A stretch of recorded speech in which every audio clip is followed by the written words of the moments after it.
नमस्कार, मी विशाल परदेशी. आपण बघता आमचा खास शो श्वास गुदमरतोय. नाशिकच्या दुर्घटनेने आज आपण सगळेच व्यथित झालोय. आपण आपले 22 लोक जे आहेत या दुर्घटनेत गमावले. ऑक्सिजन प्लांट लीक होतो काय आणि त्यानंतर ही दुर्घटना घडती काय? पण यामध्ये तांत्रिक चूक आहे की मानवी चूक आहे आता तपासाअंती समोर येईलच.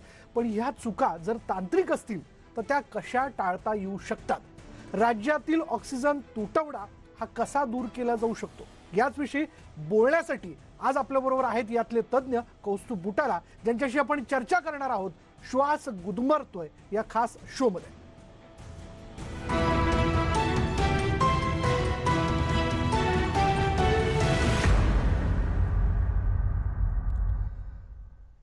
कौस्तुभ बुटाला यांची मला ओळख करून द्यायची. कौस्तुभ बुटाला यांचं आपलं स्वागत. हे ऑक्सिजन कमिटी पुण्याचे सदस्य आहेत, त्याचबरोबर ते स्वतः IIT इंजिनियर आहेत. ऑक्सिजनच्या विषयाला घेऊन विशेष करून त्यांचं काम सुरू आहे. मला कौस्तुभ, पहिला प्रश्न नाशिकच्या विषयाला घेऊन आपल्याला विचारायचा आहे. नाशिकमधली जी दुर्घटना आहे ती नेमकी कशी घडली हे तपासाअंती पुढे येईलच. पण वॉल्व खराब झाला होता, त्याचवेळी त्याच्यामध्ये ऑक्सिजन भरला जात होता. या सगळ्या गोष्टींचा सिक्वेन्स जर आपण लक्षात घेतला तर यामध्ये काही तांत्रिक चुका देखील आहेत. त्या आपल्याला कशा टाळता येऊ शकतात? नेमकं काय केलं पाहिजे? सगळ्यात आधी आपण स्टँडर्डायझेशन केलं पाहिजे. सध्या काय चालू आहे की एवढी घाई उडालेली आहे कोविडमध्ये. अचानकपणे एवढी ऑक्सिजनची डिमांड महाराष्ट्रात केव्हाच नव्हती. त्यामुळे जो मिळेल, ज्याला जी पार्ट्स मिळतील ते घेऊन कसंही करून आज ऑक्सिजनची पाईपलाईन चालू करायची, असं काम चालू आहे. त्याचे योग्य मापदंड म्हणजे जे स्पेसिफिकेशन्स म्हणतो ते व्यवस्थितपणे आम्ही पुण्यात विभागाच्या टेक्निकल कमिटीमध्ये तयार केले. तसेच प्रत्येक विभागाने किंवा महाराष्ट्रातून ते एकत्रितपणे तयार केले पाहिजेत आणि त्या मापदंड किंवा स्पेसिफिकेशन्स प्रमाणेच प्रत्येक पाईपलाईन, प्रत्येक वॉल त्याचं स्टँडर्डायझेशन झालं पाहिजे. मग अशा वॉल लिकेजच्या घटना वगैरे कमी होऊ शकतील. बर, पण आता प्रथम दर्शनी ज्यावेळेस तुम्ही ती दृश्य सगळी बघतात नाशिकची, नेमकं आपल्याला काय जाणवतं की काय घडलं असावं? म्हणजे ठीक आहे, याचा तपास होईलच, पण आपला अंदाज काय सांगतो? माझा अंदाज असा सांगतो की जेव्हा ऑक्सिजन भरला जात होता तेव्हा तिथलं जे काही सेटिंग आहे, मेकॅनिकल सेटिंग, ते कुठेतरी हल्लं आणि ऑक्सिजनचा फ्लो कमी झाला. आता ह्याच्यात अनेक तांत्रिक भाग असू शकतात, कारण क्लिअर फुटेज व्यवस्थितपणे मी काही ते बघितलेलं नाहीये. पण मला जे प्रथमदर्शनी जे फुटेज बघितलं त्यातून असं वाटतं बरेच गोष्टी असतात की काही वेळा पाईपलाईन तुमची फ्रीज होते. ओके, तुमचा जेव्हा क्रायोजेनिक फॉर्म मध्ये लिक्विड ऑक्सिजन जेव्हा तिथे आत जात असतो तेव्हा त्याचं टेम्परेचर मायनस मध्ये असतं. खूप थंड असतं. क्रायोजेनिक मध्ये फॉर्म मध्ये लिक्विड ऑक्सिजन जेव्हा तयार करायचा तेव्हा त्याला अक्षरशः जेव्हा तो बाहेर सोडला जातो तेव्हा बर्फ साठतो तुमच्या पाईपलाईनच्या भोवती. अनेक वेळा काय होतं की तुमच्या पाईपलाईन मध्ये बर्फ तयार होऊ शकतो. जर पाईपलाईन चं डिझाईन प्रॉपर नसेल तरी लिक्विड ऑक्सिजन पास होताना त्याच्यातून बर्फ तयार होऊ शकतो, लिकेजेस होऊ शकतात. जर तुम्ही स्टँड बाय पाईपलाईन, मी नेहमी लोकांना सांगतो की डिझाईन करताना एका टँक मधून दोन आउटलेट्स मधून तुम्ही ऑक्सिजन बाहेर काढा आणि तो पुन्हा पुढे एकत्रित करा आणि मग त्याचं डिस्ट्रीब्युशन हॉस्पिटल प्रिमायसेस मध्ये करा. जर म्हणजे एखादी पाईपलाईन कट झाली, वॉल डॅमेज झाला तरी तुम्हाला ऑक्सिजन तुमच्या हॉस्पिटल प्रिमायसेस मध्ये पोहोचेल. असे अनेक गोष्टींचे प्रिकॉशन्स तिथे, म्हणजे त्यातली कुठलीही गोष्टीचा अपवाद तिथे झालेला असू शकतो आणि त्यामुळे असं लिकेज होऊ शकतं. तुम्ही बहुतांशी ऑक्सिजन प्लांटची तपासणी देखील आपण करता जिथे जिथे हॉस्पिटलच्या प्रिमायसेसमध्ये हे प्लांट बसवण्यात आलेले. आता जसं तुम्ही तांत्रिकदृष्ट्या सोप्या भाषेत हे पण स्पष्ट करून सांगितलं की त्याचं वितरण नेमकं कसं व्हायला हवं, पण आता काय पारंपरिक पद्धत सेटिंगच्या बाबतीत तुम्हाला काही हॉस्पिटलच्या आवारात दिसून येते?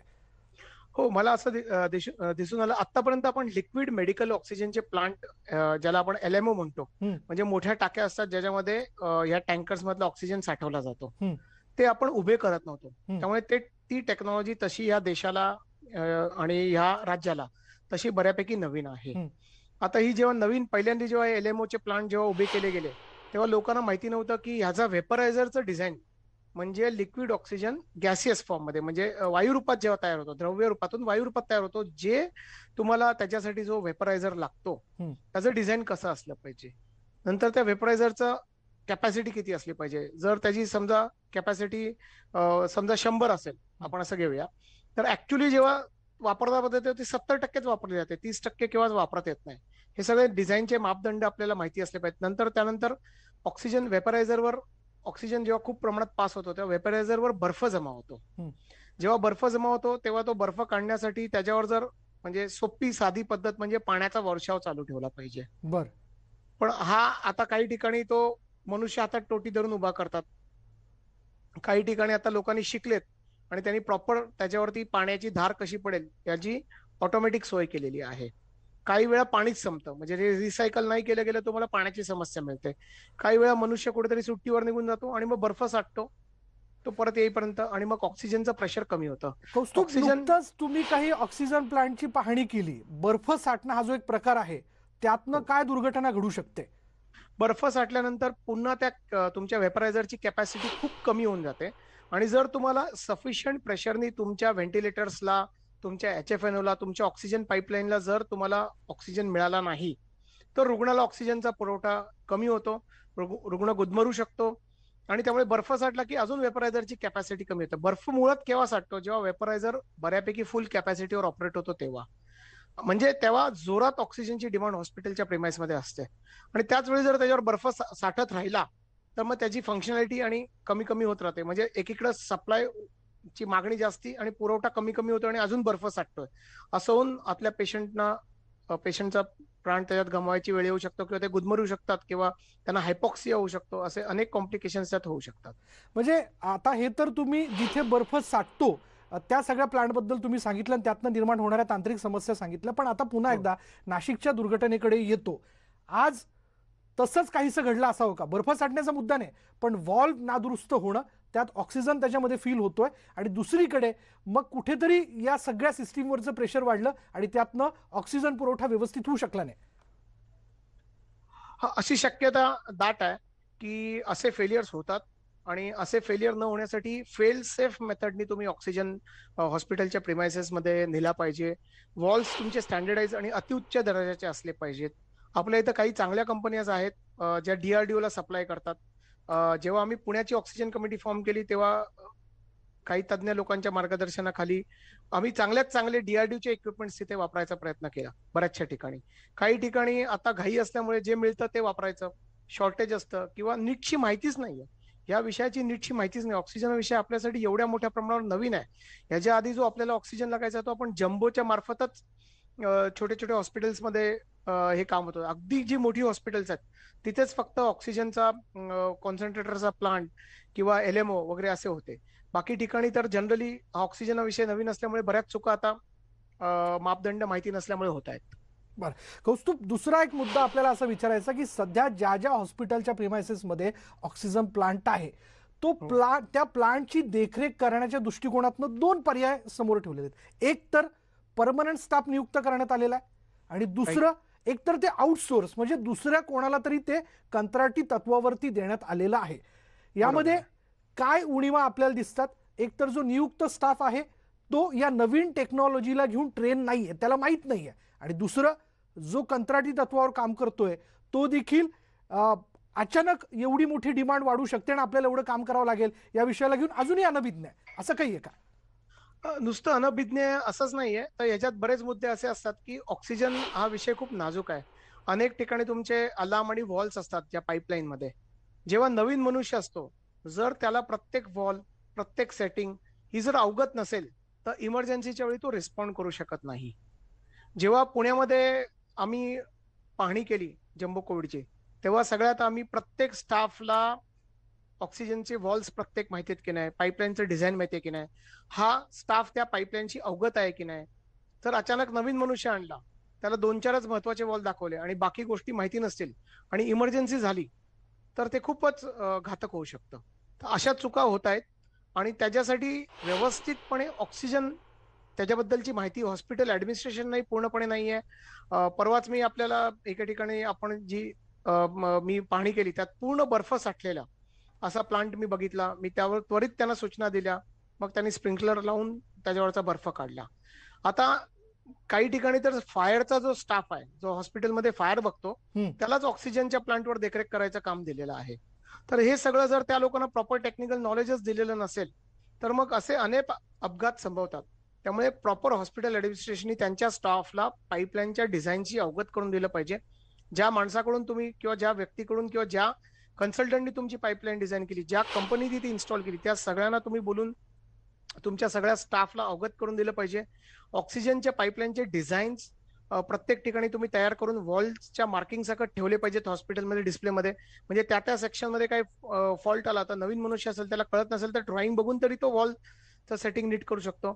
तसेच तुम्ही टँक मधून ऑक्सिजन जेव्हा तुम्ही घेऊन येता तुमच्या हॉस्पिटल प्रिमाइसमध्ये, त्याला फेलसेफ मेथडनी तो आणला पाहिजे. म्हणजे जर कुठलाही एक सिंगल कटनी पूर्ण हॉस्पिटलची कॅपॅसिटी डाऊन नाही झाली पाहिजे. तसेच आता वेगवेगळ्या सोप्या भाषेत सांगा ना कौस्तुभ, म्हणजे कसं म्हणजे थोडक्यात जेव्हा तुम्ही एकच वेपरायझर, जर आता तुम्ही एक 6000 लिटरचा आपण समजा तुमच्याकडे एक ऑक्सिजनचा एलएमओचा प्लांट आहे, त्याला तुम्ही एकच वेपरायझर लावला, एकाच वेपरायझरच्या थ्रू तुम्ही सगळं ऑक्सिजन हॉस्पिटलच्या प्रेमाइस मध्ये आणताय, आणि समजा तो वेपरायझर किंवा तो वॉल फेल झाला किंवा पाईपलाईन कट झाली, काही प्रॉब्लेम झाला त्या पाईपलाईनला, तर तुमचा पूर्ण सप्लाय डिस्टर्ब होऊन जातो. म्हणजे तो पर्याय दुसरं काहीच केलेलं नाही, दुसरा पर्याय वॉल नाहीच आहे असं. हा, 2 वॉल तुम्ही ठेवले पाहिजेत.